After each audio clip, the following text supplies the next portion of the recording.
Hi, my name's Angela. I'm currently a third-year pharmacy student in pharmacy school. Today I'm going to start a series off. I'm just going to call it the Student Organization Series. I'm involved in a lot of student organizations, and I'm just going to kind of make really short videos about a little bit about each one, just to let you guys know who are interested in pharmacy school organizations, kind of what's out there, a little bit about them. You'll probably get an introduction to them once you come to pharmacy school, and every chapter is unique between pharmacy schools. Some student organizations try to keep things really standardized across all pharmacy schools, but you still have your unique components, and I'll talk a little bit about the unique components about the organization, the American Pharmacists Association, APhA. I'll talk about that one today, and kind of how it was unique to the chapter that I go to at my pharmacy school. But I just want to kind of start this series off because student organizations were a huge part of my pharmacy school curriculum and my pharmacy school, I shouldn't say curriculum, but my pharmacy school experience. And I love them and I'm very passionate about them, so I'm excited to just talk about them a little bit in this video. So we'll go ahead and get started. So as I mentioned, this one is about the American Pharmacists Association group. And this was the first established professional society for pharmacists in the US. And this is what I started off this video series with APhA because it's the one I feel like most pharmacy students or pharmacists should be a part of. It's very, very broad and it covers all areas, all specialties of pharmacy. They really, I'll post a link below to their website, but they really focus on advocacy for the profession, just in general, helping us push and promote laws that give pharmacists the ability to help patients better and also to help us become more recognized as a substantial component of the healthcare team and the healthcare profession. So it's a really, really good organization, and like I said, it's very broad, so you can really find something, there's something for everyone in APhA, I would agree with, and so I really found something each year that was kind of different and unique, and I could kind of use skills that I had at different points in my pharmacy curriculum and my pharmacy career. So, you know, as that first year, I couldn't really do many of the clinical aspects of APhA. I couldn't really go out and counsel people on much because I didn't really know what counseling was or hadn't gotten that education yet, but then when I got my second and third year involvement, I could really do more of those activities, and got to use APhA in a different way as a student. So APhA has a lot of different umbrellas, it's a big umbrella, but has a lot of different things under the umbrella, and ASP is the Academy of Student Pharmacists. And so the ASP chapter here at my pharmacy school was very, very active, and it was very large. I think it was one of the largest, if not the second largest group of student organizations in our whole school. There are dues, and they are paid locally and nationally. So the national dues plus the local dues for our club, I think, was around $85. So it was one of the more expensive ones. As I talk about other organizations later, one of the clubs I was in was about like $5. So if that gives you a comparison, but most clubs I feel like are around $40. So this one was more expensive, but I still believe very worth it. So we have monthly meetings just like most organizations do.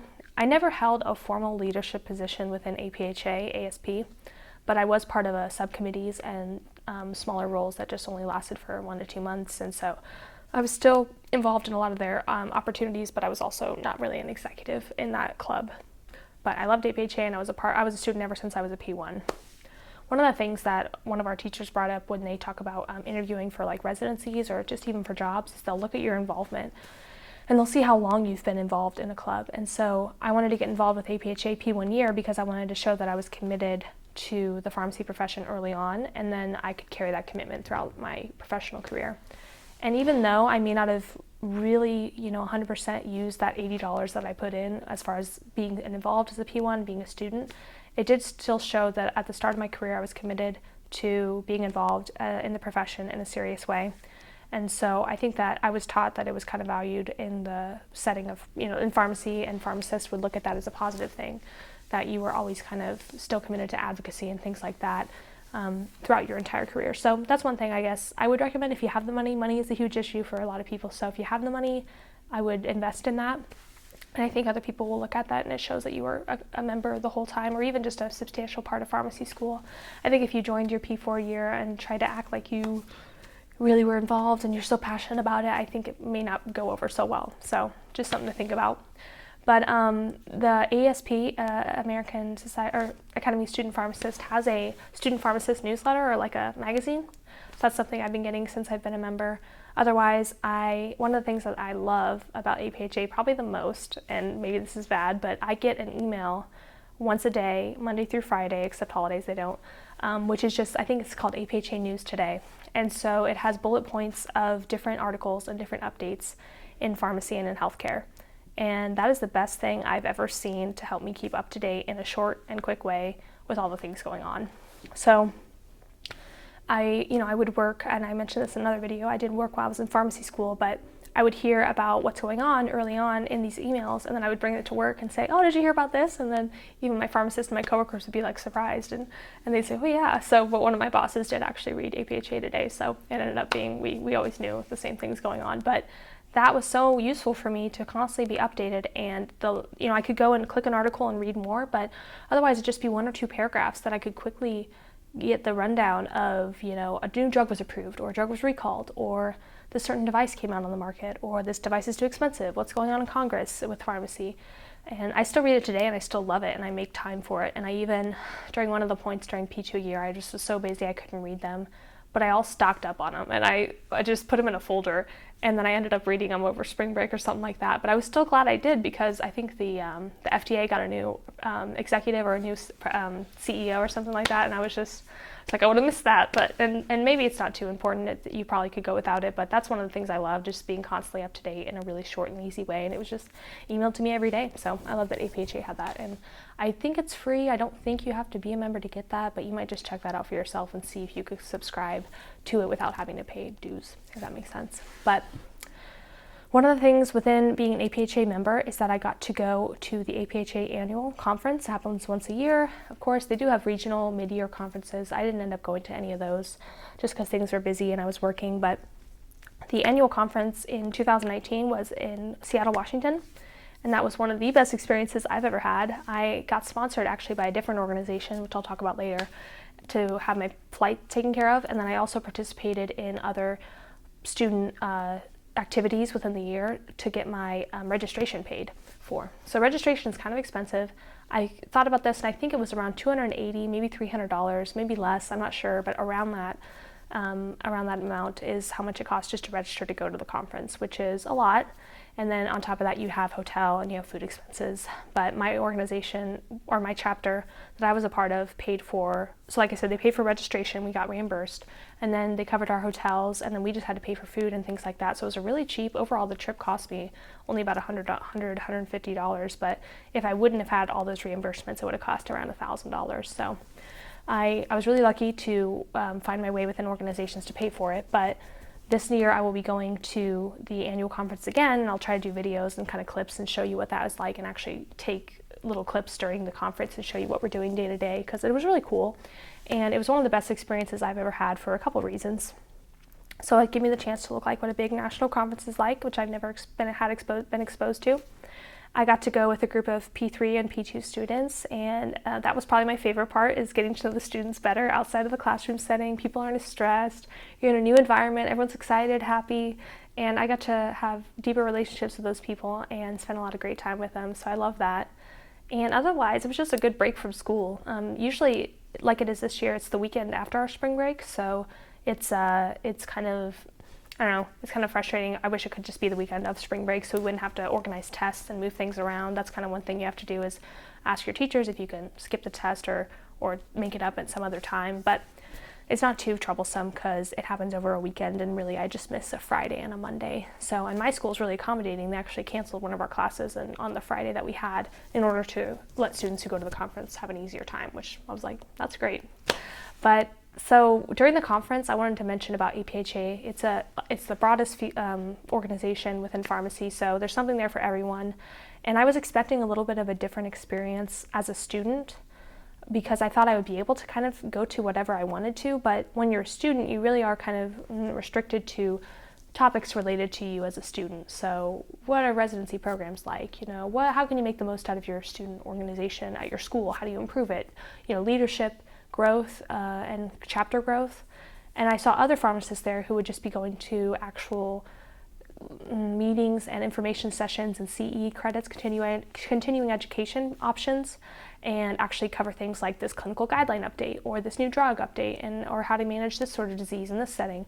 So I was interested in that side, and I thought I would get a little bit more exposure to that than I did, but I realized I didn't get any of that at all.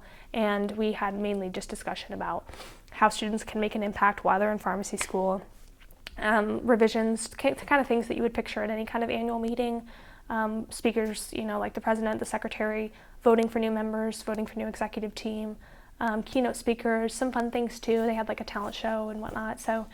But it was just different. I think if you were going to that conference as a student, just don't expect to learn anything clinical wise, which maybe you want that.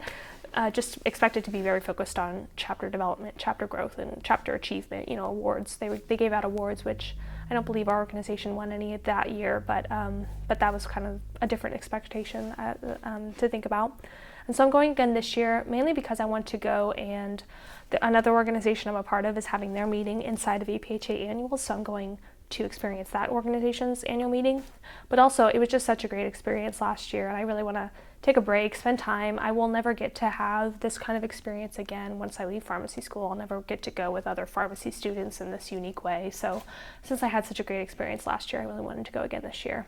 And I did get reimbursement for my plane ticket again.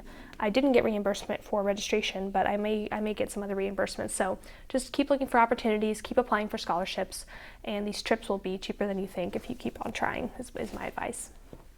But a couple of the things that we did within APhA, and if you look on their website, and even if you go to I'll try to link the student pharmacist website again, as with the national one, the student pharmacist ASP one.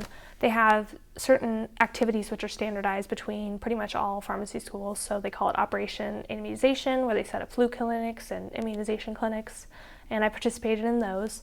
And then they have Operation Diabetes, which have different sort of wellness for diabetes. I also participated in one that was at a gym on my campus, and just different awareness and prevention of diabetes activities. We took blood pressures, cholesterol, things like that.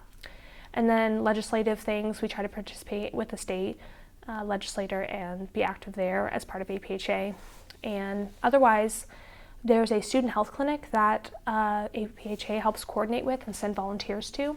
And I've been, as a member of APhA, I've gotten to go to that clinic a lot more, and they kind of preferentially put me, I think, on the schedule because I'm a member, because I'm paying dues, because I'm active. And so that's kind of an outside thing that we're associated with, but since I'm a member, it gives me perks to go and be more active in that outside organization, outside clinic, which is really cool, and I've enjoyed that a lot. One other thing that I guess is unique to our chapter that isn't standardized across all APhA organizations is we have an annual convention here at our pharmacy school, and it invites pre-pharmacy students, current pharmacy students, anyone really who's interested, and it's a whole day filled with lectures from people on different topics, so leadership, advocacy, news updates, different kind of involvement that you can have within your pharmacy career, highlighting different careers, highlighting different student organizations. There's a breakfast, there's a lunch, there's prizes, there's a lot of chances for networking and just student connection. And that's probably one of my favorite parts of APhA, is that we have that unique event every year. And so those are the kind of positions that I've held as a member of APhA. I've been on the committee for advertising for that event every single year that I've been in pharmacy school. And I went to it as a pre-pharmacy student, and it gave me so much information on what I should be looking for, things within my career that I could kind of like look forward to or look at as an option for me. And it just was, it's one of the coolest events. I really am excited that our pharmacy school does that, and I hope they continue to do that. I think this year was like around the 9th or 10th year that they've done that. So students put it all on. No one else helps. I mean, they do to some extent, the faculty here, but really it's 100% student run, which is also very cool. So another thing, and I'll talk later just about why I think you should be in student organizations, why I feel like they're important. They give you a way to be involved and be creative that you just can't do in any other avenue. Either it's work or school. They allow you to really use your skills and grow your skills and use your creativity. But that's pretty much all I wanted to say about APhA. If you have any questions below, please put a comment and I'll try to answer them. Otherwise, I hope this video was helpful, and I hope you have a great day. Thanks.